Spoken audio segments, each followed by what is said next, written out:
Kwentong Bayan. Bago tayo magsimula, available ang spiritual bracelet. Marahuyo for protection sa bad spirit and negative energy. May kasamang orasyon ng bracelet. Nariyan ang link sa comment section para maka-order. Ang kwentong ito ay hango sa totoong buhay. Mula ito sa isa nating kabayan na itago na lang natin sa pangalang Rena. Taong 1944. Sitio Lawis, Iloilo. Bunso si Rena sa apat na magkakapatid. Nag-iisang babae, kaya lahat ng pagmamahal ay ibinubuhos sa kanya ng pamilya. Paingisda ang hanap buhay ng ama, habang ang ina naman ay nanghihilot. Hindi lang basta hilot, kung hindi nakakagamot din ito ng mga karamdaman na hindi nagagamot ng doktor o medisina. Serena na lamang ang kasama ng ama't ina dahil meron ng sari-sariling pamilya ang kanyang mga kapatid. O bunso, kayo na lang ang maiiwan dito sa bahay ah. Alam mo namang may edad ng mga magulang natin kaya pakiusap alalayan mo sila. Kami ni Kuya Waldo at Ronimo ang bahalang magbigay ng pangtustos dito sa bahay. At saka mag-aral kang mabuti. Atay, pakiusap wag yun na pong sagarin ng laot. Wala na po kami para maalalayan ka. Wika ni Rojas, kapatid ni Rena. Anak, huwag niyo kaming alalahanin. Sa edad naming ito, kaya pa naming magbanat ng buto. At saka, alam mo namang hindi maperme ang ama niyo sa bahay lang. Gusto niyang palaging may ginagawa. Tugon ni Nanay Becca. Huwag po kayong mag-alala mga kuya. Ako na pong bahala sa kanila. Ang inaalala ko lang si tatay. Alam niyo namang hindi nakikinig yan eh. Yung pag-inom niya, lagi ko yung pinagsasabihan kaso ang tigas ng ulo. Maaga daw siyang mamamatay kapag tumigil siya sa pag-inom. Ugali na ng ama ang palaging paglalasing at hindi nagpapaawat. Masipag naman sa paghahanap buhay. Ngunit kapag nagkaroon ng bakanting oras, asahan mong tatagay ito. Hindi nakukontento ang ama sa isang galong tuba na binibili ng asawa kada hapon. Lalabas pa ito at bibili ng galon ng vino. Laging nirarason na kailangan niya ito upang palakasin ang kalooban dahil may nakikita siya na sobrang pangit na nilalang. Nakadungaw sa kanila, lalo na kung katabi ang asawa. Pinapaliwanag naman ng asawa na wala siyang dapat ikabahala dahil hindi ito nananakit at sinasabing isa lamang itong gabay. Ayon pa kay Nanay Becca, hindi ito bastang nawawala bagkus habang buhay nilang makakasama. Dahil sila lang dalawa ang nakakakita sa nilalang. Minabuti palagi ni Tatay Ansyeto na palaging maglasing nang sa ganon ay madali siyang makatulog. Naging mabigat na pasanin ito sa mga anak dahil kasabay ng pagtanda ng ama ay ang panghina ng katawan. Ayon pa sa mga anak, minsan nang pinagbawalan si Tatay Ansyeto na uminom dahil sa patuloy na paghina ng katawan maging ang atay. Nadala ito sa ospital dahil sa sobrang pananakit ng tagiliran. Kahit pa nakakagamot ang asawa, hindi saklaw ng kakayahan niya ang karamdaman na walang kinalaman sa espiritual. Mahal niya ang mga magulang. Bagamat may pagkalasinggero ang ama, hindi naman ito nagkulang para maibigay ang nararapat na para sa pamilya. Kinaiinggitan pa ito sa lugar dahil tila sinasalok lang nito ang mga lamang dagat sa tuwing nagpapalaot. Walang kahirap-hirap niyang napupuno ang bangka ng samot-saring isda. Ni minsan ay hindi ito umuwing luwaan mula sa pangingisda. Hindi batid ng mga tao sa baryo ang swerteng dala ng gabay ng asawa. Ngunit talagang mapagbiro ang tadhana.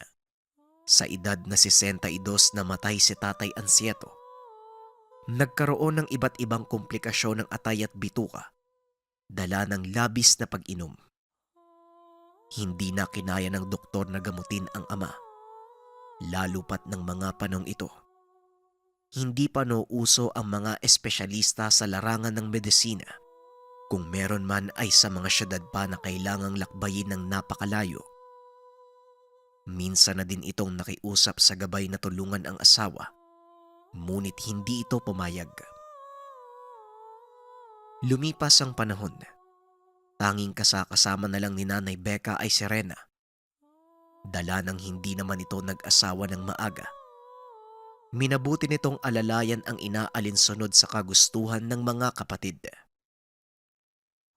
O bunso, huwag mo nga hayaan si nanay sa mga gawain ha. Marami pa bang pumupunta sa kanya para magpailot? Anay, pag nakita niyo pong lumagpas na sa 10, magpahinga na po kayo. Nakikita kong hindi nakakaganda yung ginagawa niyo at lalo pat nagkakaedad na po kayo. Wika ng isa pang kapatid na ang pangalan ay Romy. Anak, yon ang tungkulin na dapat kong gampanan.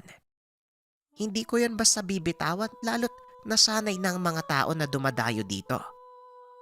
Nakakagaan sa kalooban na makakita ng taong nagpapasalamat dahil natutulungan sila. Huwag kang mag-alala. Magsasabi naman ako kapag hindi ko na kaya. Palagi nyo lang tatandaan na may hangganan talaga ang buhay ng tao. Kaya mga anak, kung anumang buhay ang pinagkaloob ng may likha, gamitin natin ito hindi lang para sa sarili natin. Gamitin natin para makatulong sa iba. Tugon ni Nanay Becca. Mga kuya, wag nyo na po kaming alalahanin ni Nanay. Kita naman po na masaya talaga ang nanay kapag may napapagaling siya eh. Pero syempre, natatakot pa rin ako lalo pat kung nagsasalita siya sa ibang lengguwahe na hindi ko maintindihan. Kausap niya daw yung gabay na hindi ko naman nakikita. Wika ni Rena. Darating ang araw anak. Mamamahinga na din ako. Alam kong isa sa angkan ng lilipatan ng bukura. Kaya Rena, isa puso mo ang mga aral na tinuturo ko sa iyo. Bagaman, maraming nagsasabi na wala sa inyong magkakapatid ang susunod sa yapak ko. Subalit kung mamamaalam man ako ng maaga, makikiusap ako na isa man lang sana sa inyo ang mag-alaga sa kanya. Kaya Rena, tanggalin mo yung takot sa puso mo. Dahil ayon kay Bukura, isang piling bata sa susunod na hanay ng henerasyon sa pamilya natin ang lilipatan niya. Ang kinakabahala ko sino? Pinapanalangin ko na masilayan ko pa ang pagsilang ng piniling bata. Dumaan ang mga taon at nakapag-asawa na din si Rena. Ganun pa man, hindi ito naging hadlang upang hindi maalalayan ang ina. Kahit may asawa na ay pinili niyang hindi mahiwalay. Ayaw ni Rena na basta nalang iwanan o bigay sa mga kapatid ang obligasyon. Hindi naman ito naging pabigat. Bagkus nakatulong pa ang ina lalo pa sa naging kabuhayan ng asawa ni Rena. Hindi lang may dalang swerte ang gabay. Bagkus nakakapagbigay ito ng proteksyon sa pamamagitan ng mga binibigay nitong mga usal na sinusulat sa isang pirasong papel. May-ari ng isang malaking bangkang panglayag ang naging asawa ni Rena na ang pangalan ay Pepe. Marami itong mga tauhan sa bansa at mula nang mapangasawa si Rena, madalas na siyang bigyan ni Nanay Becca ng pirasong papel. May orasyong nakasulat na inilalagay sa dulong bahagi ng bangka. Pinaniniwala ang nagdadala ito ng swerte sa paglalayag. Pepeng, huwag mong kakalimutan ha. Dapat ang papel na ito ay hindi mababasa ng tubig dagat dahil mawawala ang bisa. At saka, huwag na huwag mong ipapakita sa mga kasama mo. Dapat ikaw lang ang nakakaalam. At saka anak, magsikap ka. May malaking biyayang ibibigay sa iyo sa mga susunod na buwan. Dadating ang pinili Wika ni Nanay Becca. Ano pong pinili, Nay? Sino po? Isa ba sa mga anak ng kuya ko? Nakakatakot naman po yan. Tugon ni Rena. Hindi anak, ikaw ang magdadala. Ganap na ang sanggol sa sinapupunan mo. Kailangan nating mag-ingat. Marahil hindi pa nagpaparamdam sa ngayon. Pero naghahanda na ang gabay ko sa malaking digmaan. Simula sa unang kabilugan ng buwan, hindi ka muna lalabas ng bahay. Marami ang magkakainteres sa dinadala mo. Wika ni Nanay Becca. Bakit mahal? Buntis ka ba? Di ba dinatnan ka naman nung nakaraang buwan? Saka gusto mo bang magpakonsulta tayo? Tanong ni Pepe sa asawa. Nay, sigurado po akong hindi ako buntis. Paano naman po yun mangyayari? Ang lakas nga po ng dalaw ko nung nakaraan eh. At saka... Napatigil sa pagsasalita si Rena. Tumingin sa asawang nakangiti sa kanya. Nangungusap ang mga mata na tila ba sinasabing masaya siya sa narinig na balita sa biyanan. Hindi pa man ito sigurado, ngunit sinunod nila ang payo ng ina. Lahat ng mga sinasabi sa kanila ay hindi kinaligtaan ng mag-asawa. Lumipas ang ilang araw. Nakakaramdam nga ng kakaiba si Rena. Palaging nahihilo, palaging matamlay at nagsusuka. Alam niyang mga senyales na ito ng pagbubuntis. Kaya hindi na ito nagdalawang isip na sabihin sa asawa maging sa ina. Kaya sa unang araw ng kabilugan ng buwan, nagsagawa ng isang malakasang ritual si Nanay Becca. Alam niyang marami ang dadalaw sa tahanan upang subuking patayin ang sanggol. Pepe, kung maaari sana, pumirme ka lang sa bahay para maalalayan mo kami ng asawa mo. Paminsan ka na lang muna kung maglayag ha.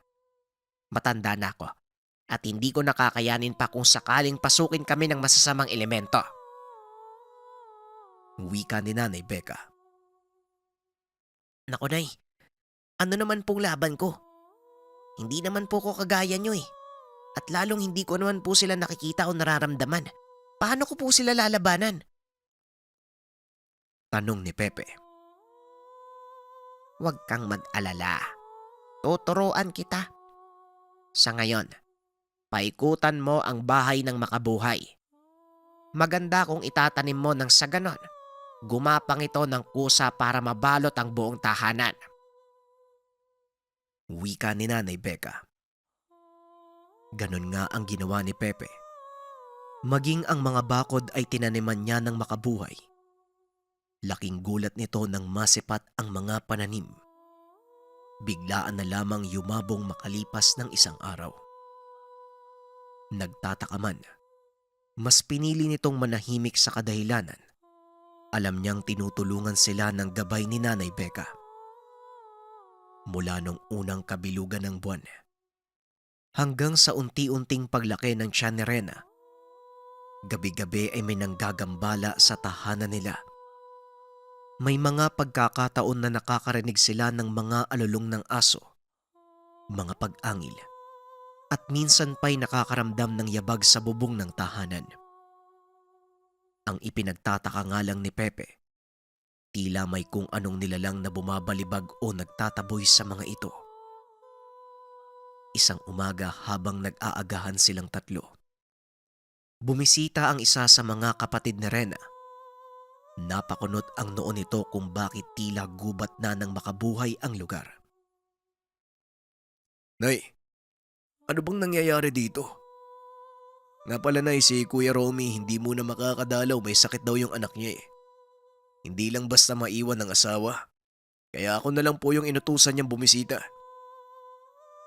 Wika ni Balto. Na paano ba yung anak niya? Huwag mo nang isipin ang paligid, Waldo. Kailangan ng kapatid mo ng proteksyon. Kaya abisuhan mo ang mga kapatid niyo. Kailangan namin ng taga-alalay. Delikado ang pagdadalang tao ni Rena. Delikado ang sanggol na dinadala niya. Tugon ni Nanay Becca. Kailan pa po to, Nay? Kaya pala nung nakausap ko yung mga tauhan ni Pepe nung nakaraang araw. Matagal na silang hindi lumalayag eh. Bakit hindi mo muna ipawak sa kanila yung mga bangka mo? Kawawa naman yung mga taong naasa lang sa paglalayag. Wika ni Baldo. Oo nga kuya eh. Hayaan mo po, kakausapin ko sila. Hindi ko kasi maiwanan si Rena eh. Lalo pat hindi na kaya ni Nanay Becca na walang aalalay sa kanya. Matatapos din to kung ano man yung suliranin. Sa ngayon kuya, magtiis muna. May awa ang Diyos. Pagkatapos ng pag-uusap, napagpasya ni Pepe na ipagkatiwala sa kaibigan ang pagpapalaot nang sa ganon ay hindi matambay ang mga kasama sa paglalayag. Dala ng pag-aalala sa asawa't magiging anak. Minabuti pa rin ni Pepe na manatili sa tahanan. Sa awa ng Diyos, kahit papano may mga naitabi siyang pera para sa pamilya. Ayon kay Nanay Becca, pansamantala lamang ang ganitong sitwasyon. Maghihintay sila hanggang sa maipanganak ang sanggol sa sinapupunan ni Rena. Lumipas pa ang ilang buwan na naging maayos naman ang lahat. Bumilog na ng husto ang tiyan ni Rena. Nilagyan na ito ng pangsaklob ng pulang tela. Naniniwala ang ina sa pamamagitan nito.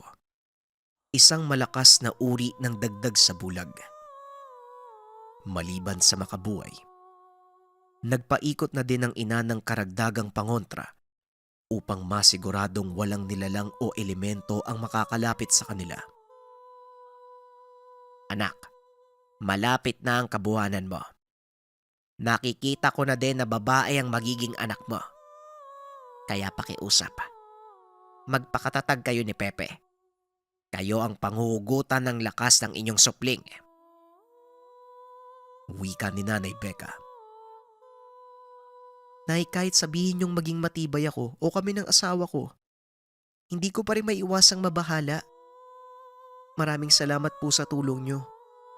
Kung ano man po itong biyayang ipinagkaloob ng Diyos sa amin, buong puso po naming tatanggapin. Habang kaharap ang ina, hawak-hawak ni Rena ang bilugang tiyan. Tila napapasipa pa ang sanggol sa bawat pagdampi ng mga palad nito sa sinapupunan.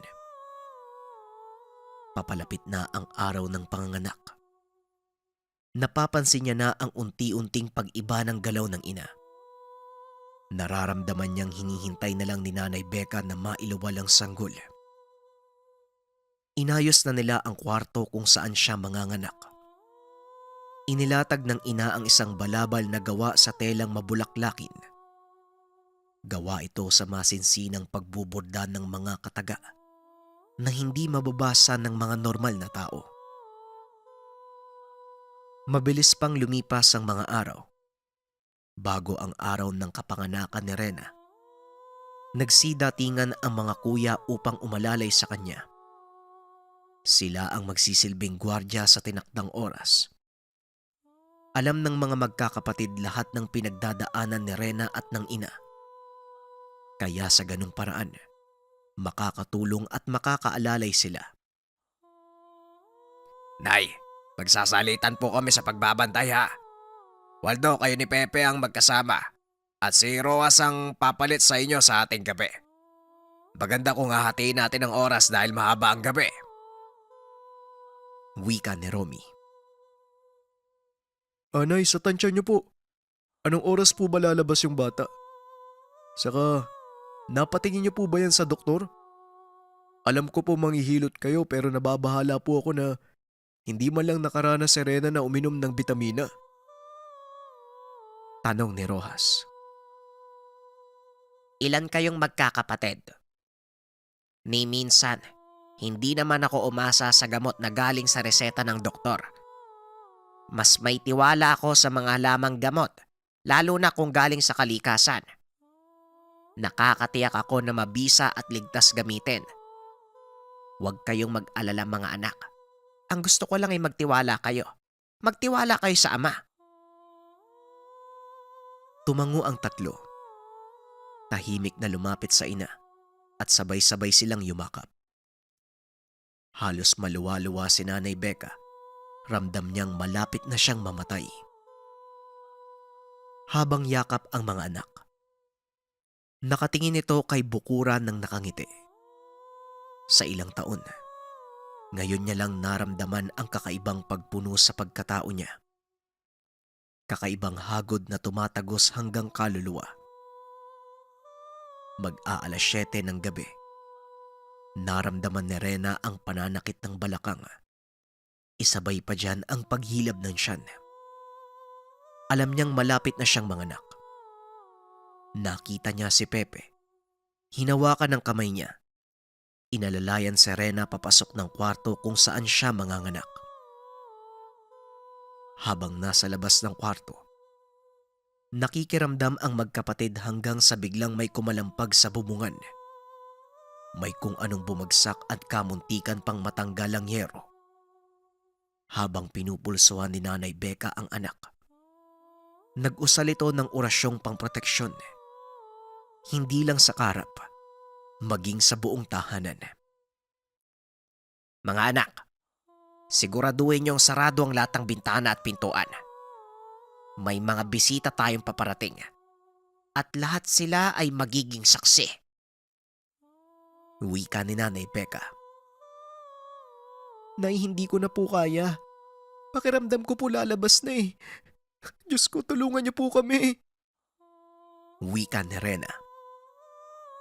Kumalma ka lang, asawa ko. Nandito lang ako, hindi kita papabayaan. Hinawakan ng ina ang tiyan ng anak.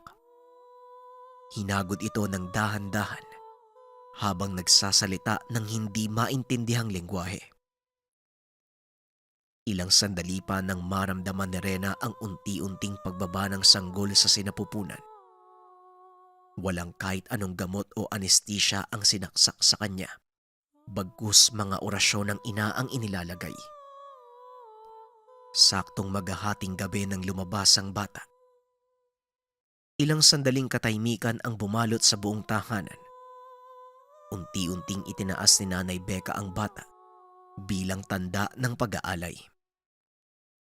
Nagsambit pa ito ng katagang salamat hanggang sa biglang umiyak ng napakalakas ang bata. Indikasyon na may buhay ang inaalay. Nakatulog si Rena habang nililinis ng ina ang bata. Nagagalak ito nang maibalot sa bata ang bulaklaking balbal. Biglang lumiwanag ang mga katagang nakaborda. Indikasyon na tinanggap ng kalikasan ang batang napiling kahalili ni Nanay Becca. Madaling araw nang lumabas ng kwarto si Pepe. Nakangiti ito sa mga bayaw habang nagbabalitang maayos ang lahat. Pwede na ba kaming pumasok? Kumusta ang mag-ina mo? Naku, pwede bang ako'y magsabi ng pangalan sa bata? Wika ni Rojas. Paanong ikaw? Hindi naman ikaw yung tatay. Halika na nga nang matignan natin kung kanino nagmana yung bata. Wika ni Waldo. Sandali lang. Wala munang papasok sa inyo at kailangan pang magpahinga ng kapatid niyo. Mamaya na. Bago pumutok ang araw, maghanap kayo ng 7 itim na manok at 7 puting manok. Bago pa man ang lahat, mahatak ko ang dunga ng bata at gagawa tayo ng pag-aalay. Napatango na lang ang tatlo. Bago pa man lumiwanag ang paligid, naganap sila ng mabibilhan ng mga manok. Saktong araw ng tinda sa bayan at maraming mga taga-bundok na bumababa upang maglatag ng mga panindang manok. Nakabuo kagad sila ng mga pinapagawa ng ina. Hindi alintana ng magkakapatid ang puyat at pagod. Nang makauwi, pinahanda pa sila ng ina ng kakaning lulutuin. Dapat walang kahit anong halo maging asin. Binalot ang bigas sa dahon ng nyog at dahon ng saging. Nilaga lamang ito sa kumukulong tubig para maluto. Ang mga manok ay inipon at isa-isang ginilitan ni Nanay Becca. Kasama ng mga dasal habang ang dugo nito pinapatulo sa ginuhit na pabilog para sa gagawing ritual. Lahat ng mga dumalo sa ginagawa ni Nanay Becca ay piniringan ng itim na tela. Hawak ang batang nakabalot sa tengang may burda ng mga kataga. Inilapag niya ito sa gitna ng ginawang bilog. Ilang sandali pa'y naghuni ito ng kakaibang tunog na tila himig na sumasabay sa kanya. Ayon sa magkakapatid, habang nasa ganong sistema ang ina, may kung anong liwanag silang naaaninag kahit nakapiring ang mga mata. Halos kalahating oras ang tinagal. Maya-maya pa lahat ng mga dugong ipinatak ay tila hinigop ng kung anong mga nilalang at hindi man lang ito nag-iwan ng bakas. Nang matapos, tumahimik na ang ina na naging hudyat na maaari na nilang tanggalin ang mga piring. Nakita nilang sobrang hina na ng ina. Pagod na pagod sa ginawa. Lahat ng mga alay ay nilibing nila malapit sa ginawang bilog. Lumipas ang ilang araw. Umaliwalas na ang tahanan. Maayos na ang lahat. Ngunit si Nanay Becca ay tuluyan ng nanghina at hindi na nakabangon pa. Alam ng magkakapatid na hinihintay na lang nito ang kanyang taghalili. Kahit nanghihina na, pinilit nitong kausapin ang mga anak. Ay, mga anak, ayokong iiyak kayo ha. Naway, alalayan nyo ang isa't isa. Rena, alagaan mo ng mabuti si Lydia. Dadating ang tamang panahon na siya mismo ang makakatuklas ng mga kakayahang meron siya. Bilang ina, gabayan mo siya. Lydia ang ipangalan mo sa kanya. Huminga ng malalim si Nanay Becca at tuluyan ng pumikit. Niyakap ito ng mga anak nang hindi umiiyak. Tanggap nila na doon na lang ang hangganan ng ina. Tila walang nangyari. Hindi na din pinatagal ang burol dahil wala namang kamag-anak na hinihintay. Kahit kailan, hinding-hindi nila malilimutan ang mga pabaon ng ina. Ang mga aral na iniwan sa kanila. Ang mabuting asal. Tumulong sa ibang tao nang walang hinihintay na kapalit. Ang susunod nating tagapagpadaloy ng kwento ay si RJ. Naway bigyan niyo siya ng pagkakataon sa narration dahil ongoing ang kanyang training dito sa channel para makapagpahinga din ng boses ko. Muli maraming salamat mga kabayan. Pinapakilala ko sa inyo si RJ. Ang kwentong ito ay hango sa totoong buhay. Mula ito sa isa nating kabayan na itago na lang natin sa pangalang Lido. Taong 1996, probinsya ng Surigao. 2 linggo pa lamang ang nakakalipas magmula nang manirahan ang pamilya ni Lido sa lugar. Nais nilang makaiwas sa gulo sa syudad.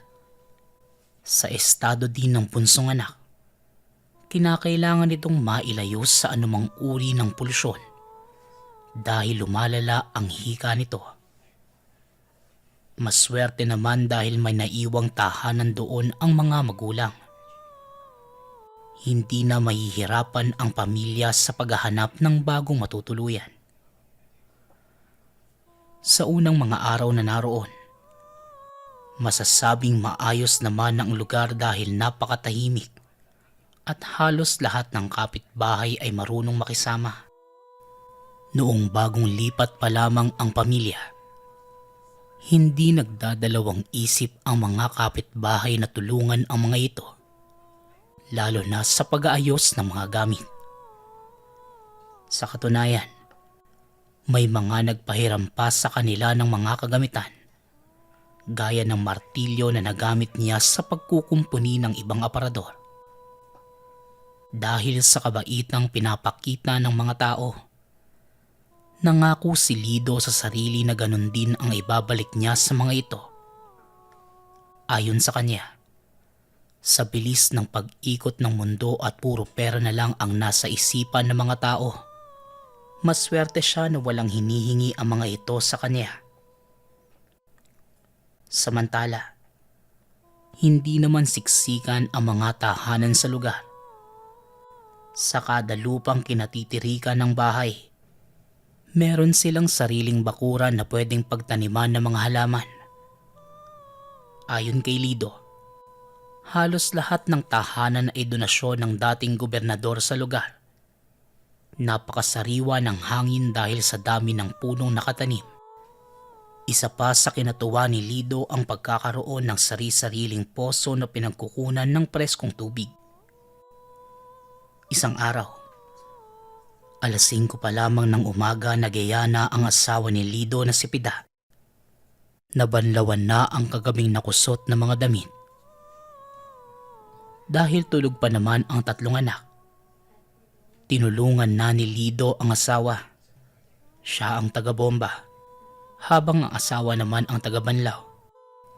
Hindi pa man nakakalipas ang ilang oras magmula nang maglaba ang mag-asawa. Natigil si Lido nang makita ang matandang lalaki na nakaupo malapit sa bakuran. Kagad itong nilapitan at naitanong kung ano ang maitutulong. Nagpasintabi at nagwika naman ang matanda kung pwede ba siyang makahingi ng tubig. Dahil gusgusin ang itsura ng matanda, halata din sa mukha nito ang gutom. Pinapasok ni Lido ang matanda at binigyan ng maiinom. Nagmamadali din itong nagluto ng almusal para mapakain ng matanda. Huwag ka nang mag-abala, iho. Ayos lang ako.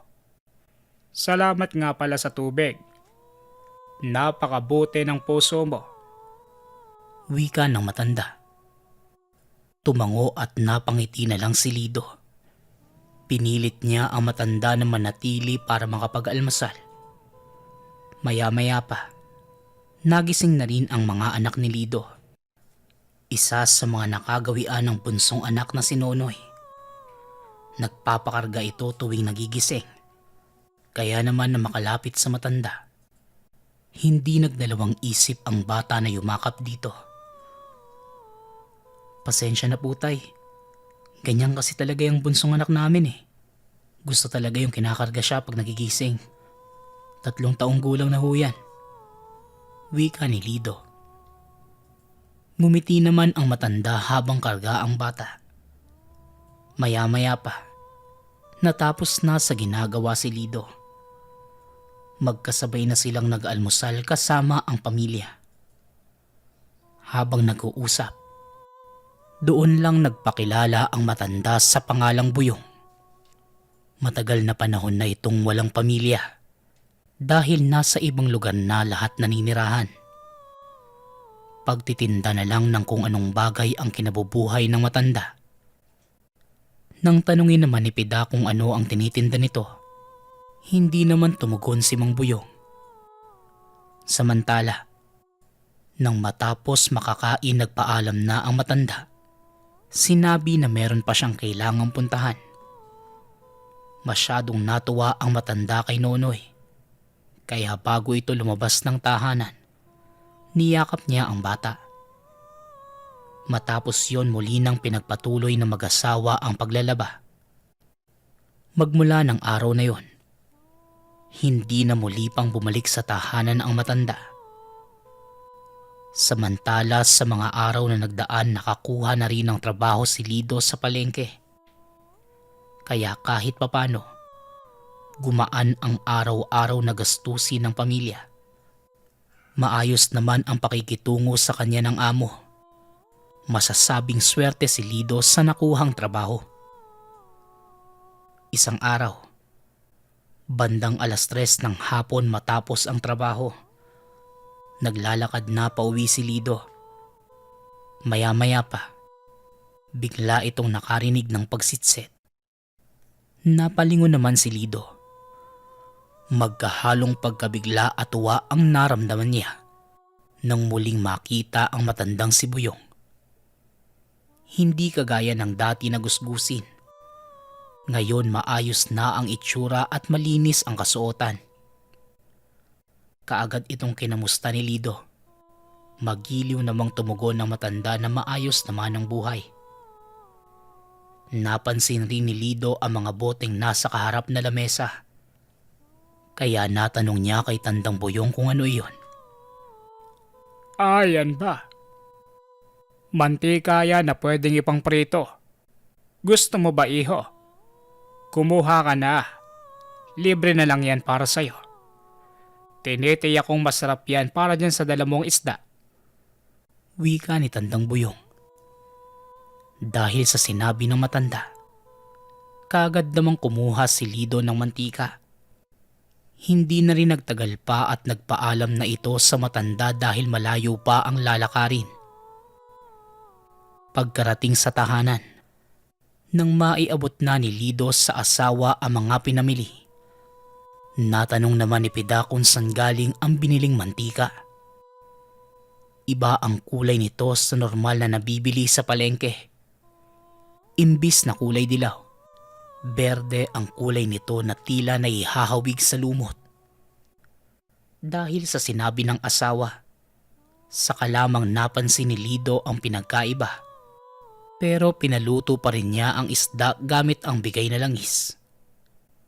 Ayon kay Lido, malaki naman ang tiwala niya sa matanda.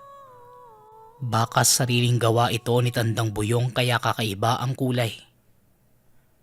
Samantala, nang matapos naman sa paghahanda ang asawa, diretso nang naghapunan ang pamilya. Ganado si Nonoy sa pagkain kaya ng gabing yun, marami itong nakain na isda. Matapos yun, wala naman kakaibang naganap sa pamilya. Matutulog na sana ang mag-ina. Bigla na lang umiyak ng napakalakas si Nonoy. Hindi naman malaman ni Lido ang gagawin. Pero ilang minuto lang bigla namang natigil sa pag-iyak ang bata. Dahil wala namang kakaiba kay Nonoy at hindi din naman ito nilalagnat. Sinawalang bahala na lang na mag-asawa ang pag-iyak ng bata. Maya-maya pa, bandang 3:00 ng madaling araw, bigla na lang nagising ang mag-asawa nang umiyak ang bunsong anak. Sa pagkakataong yon, nang naitapat ni Lido ang bata sa ilaw, nakita niyang maputla na ang mukha nito. Tila wala ng dugo at patuloy sa paghahabol ng hininga.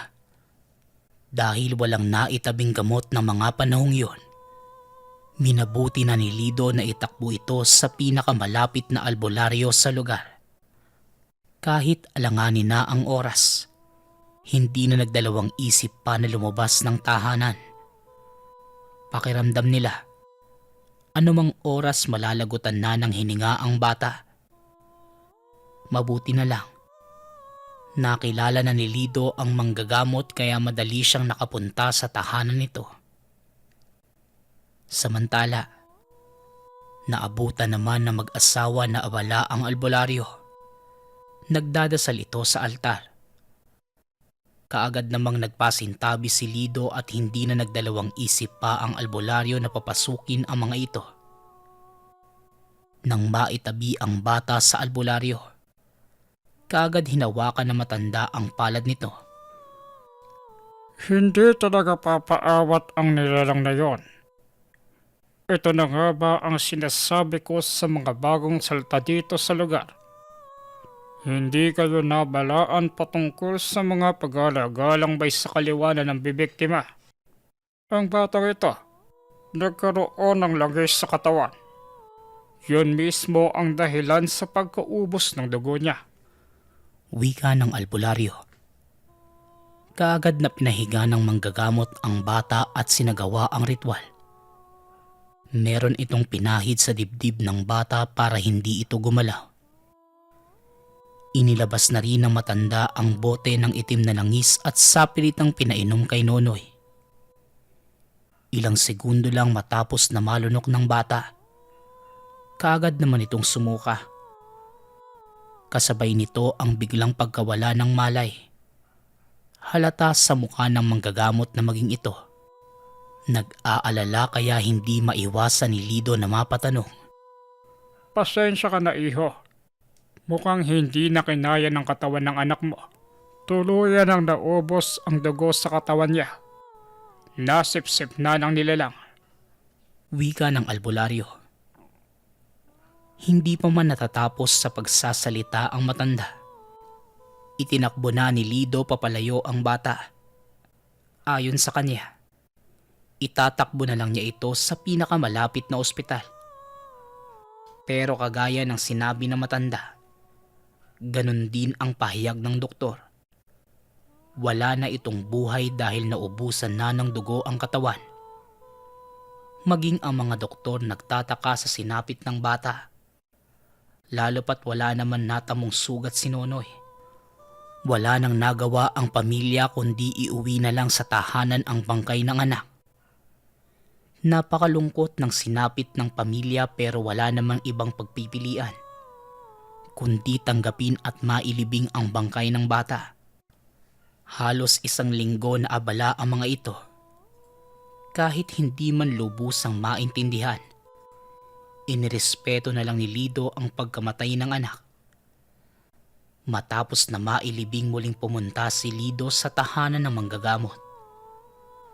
5:00 ng hapon, kung saan wala na masyadong pasyente nakapag-usap ang dalawa.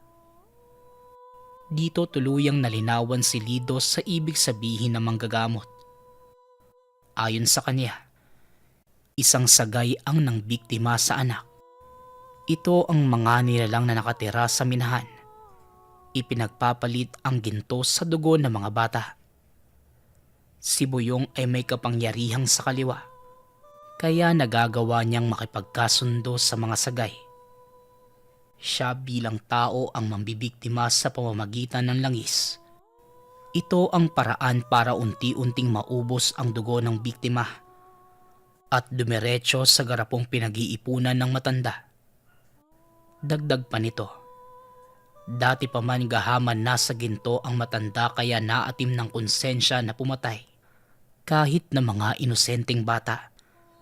Dahil sa mga narinig, bigla namang bumalik sa alaala ni Lido ang lahat ng mga nangyari sa anak. Kasabay nito, napatanong na lang siya kung kakayanin bang matugis ang matandang si Buyong. Pwede. Pero kinakailangan nating makapaghanda sa mga dapat gawin. Hindi basta ang makakalaban. Siguro sasapat na rin ang 6 na buwan na paghahanda. Kailangan nating ipagpalagay na kapag hindi tayo nagtagumpay sa gagawin, mas lalong lalakas ang puwersa ng matanda at mas dadami ang madadamay na bata. Wika ng manggagamot. Hindi naman nakaimik si Lido. Napagtanto niyang napakatagal ng 6 na buwan para sa hustisya sa anak. Matapos ang pag-uusap, umuwi na ng tahanan si Lido. Magmula nang mawala ang bunsong anak, halos wala ng ingay sa loob ng tahanan. Maging ang asawa ni Lido hindi na halos makabangon. Palagi lang itong nasa sulok at nagmumukmok. Hinayaan na lang siya ni Lido. Sinisisi niya ang sarili sa pagkawala ng bunsong anak. Dahil sa lalim ng lungkot na pinagdadaanan, lumipas ang ilang araw magmula na makausap ang manggagamot. Nagpasya si Lido na siya na lamang ang mag-isang haharap sa matandang si Buyong. Bukod sa hindi mapakali, hindi siya matatahimik hanggat hindi nakakapaghigante sa sino mang nang-aapi lalo na sa sariling pamilya. Dahil dito, naisipan niyang magtanong sa mga kapitbahay kung saan matatagpuan ang tahanan ni Tandang Buyong. Maswerte naman na may isang matandang lalaki na nakapagturo kay Lido. Pero paulit-ulit siyang binalaan ng matanda. Huwag siyang pupunta ng basta dahil mapanganib ang matandang yon. Pero kahit ano paman ang narinig ni Lido, hindi na ito pinagtuunan pa ng pansin. Wala nang mas mahalaga pa sa kanya, kundi maipaghigante ang namatay na anak. Isang Biyernes ng gabi, Mag-isang tinahak ni Lido ang daan papunta sa tahanan ni Tandang Buyong. Habang naglalakad, kahit papano nakakaramdam ng takot dahil sa mga narinig na babala. Samantala, dahil pamilyar na sa kanya ang dinadaanan, mabilis niyang natagpuan ang tahanan na matanda. Nakatayo ito sa paanan ng bundok. Madali lang din nakita dahil 2 palapag ang tahanan nito. Sa paglapit ni Lido, nakita niyang nakabukas ang pinto ng tahanan kaya diretso siyang pumasok. Nagdahan-dahan naman siya nang makitang taimtim na nagdadasal ang matanda sa isang sulok. Kaharap ang isang garapang puno ng mga dugo. Nang magawi naman ang tingin ni Lido sa bandang likod ng garapa, nakita niya ang mga nakaimbak na ginto. Iba't ibang klase ng palamuti, kwintas, porseras, hikaw at karamihan ay mangkok. Samantala hindi naman nagtagal na tapos na sa ginagawa ang matanda. Pagharap nito kay Lido, tumawa ito ng napakalakas. Lido, alam natin pareho kung bakit ka nandito. Pasensya na ka pala sa anak mo. Mas mahalaga lang ang ginto kaysa sa mga paslit na wala namang maitutulong. Wika ni Tandang Buyong. Dahil sa narinig, biglang nandilim ang paningin ni Lido. Bigla niyang hinugot ang itak na nasa tagiliran. Sabay tarak kay Tandang Buyong.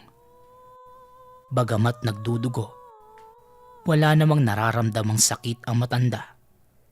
Diretso lang ito sa pagtawa.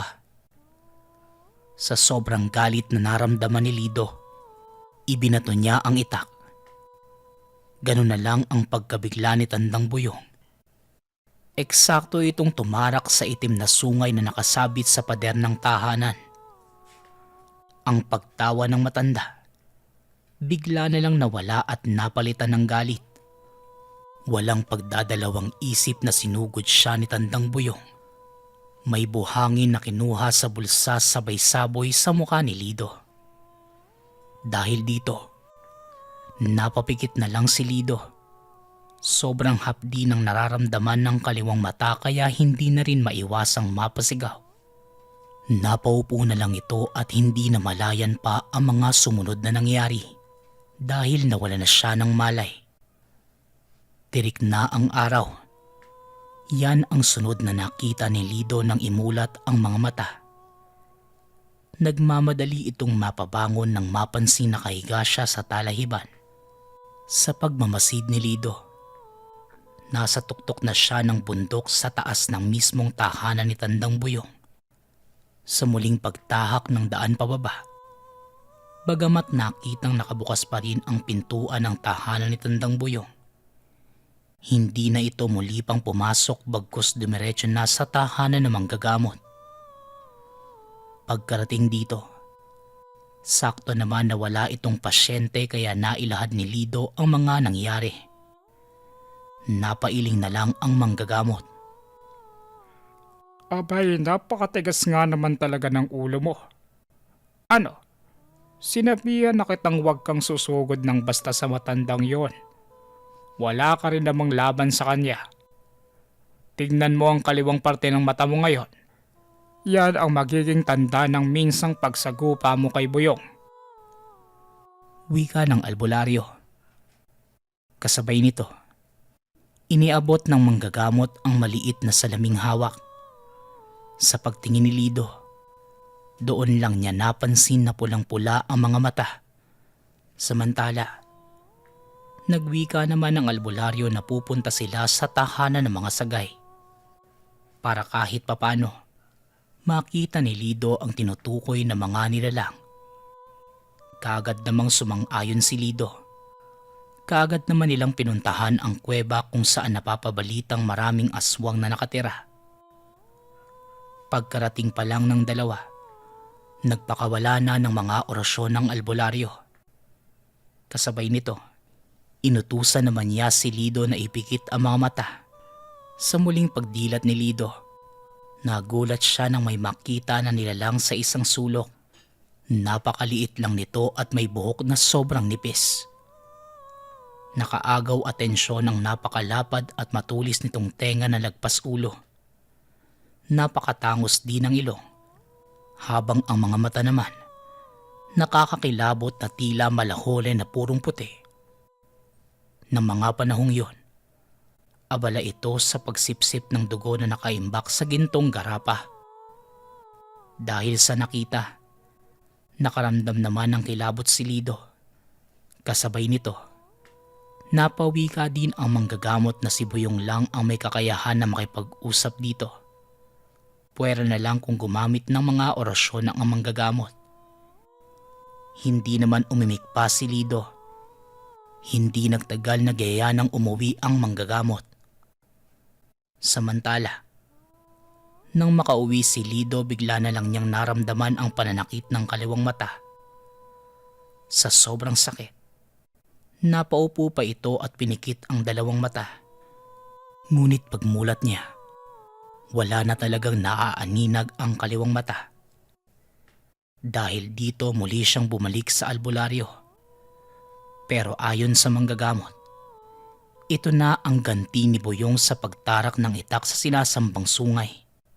Tanging si Tandang Buyong lang ang makakatanggal dahil selyado ang parusa. Hindi na pinagpilitan ni Lido na magamot ito.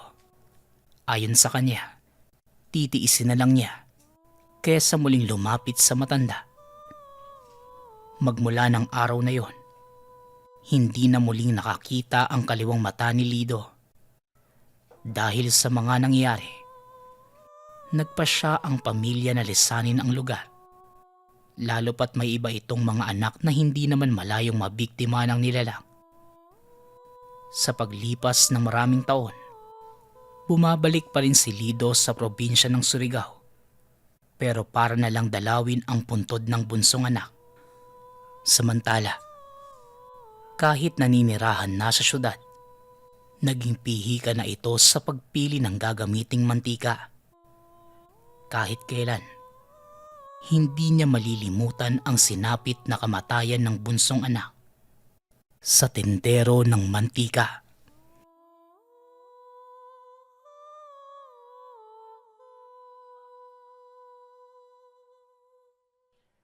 Maraming salamat sa pakikinig ng ating kwento, mga kabayan.